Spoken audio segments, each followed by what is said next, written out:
এক ছেলে প্রতিদিন একটা কলেজের সামনে ভিক্ষার থালা হাতে দাঁড়িয়ে থাকত। তার বয়স হবে প্রায় ৩০ বছর।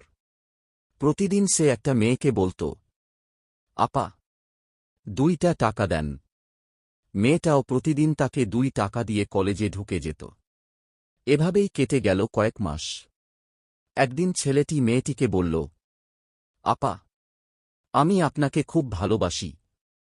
এই কথা শুনে মেয়েটি রেগে গিয়ে বলল, তোমার সাহস তো কম না।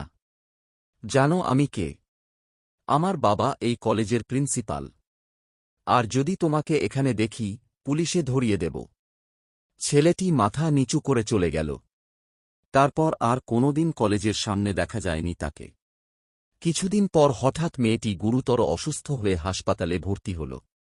পরীক্ষা করে জানা গেল, তার পেটে টিউমার। ঝুঁকিপূর্ণ অপারেশন শেষে মেয়েটি সুস্থ হয়ে উঠল। একদিন এক নার্স তাকে একটি চিরকুট দিল। লেখা ছিল, 3 তলার 7 নম্বর রুমে আসুন। মেয়েটি সেখানে গিয়ে অবাক হয়ে গেল। সে দেখল সেই ভিক্ষুক দাঁড়িয়ে আছে। হঠাৎ ছেলেটি তার ছেঁড়া কাপড় খুলে ফেলল।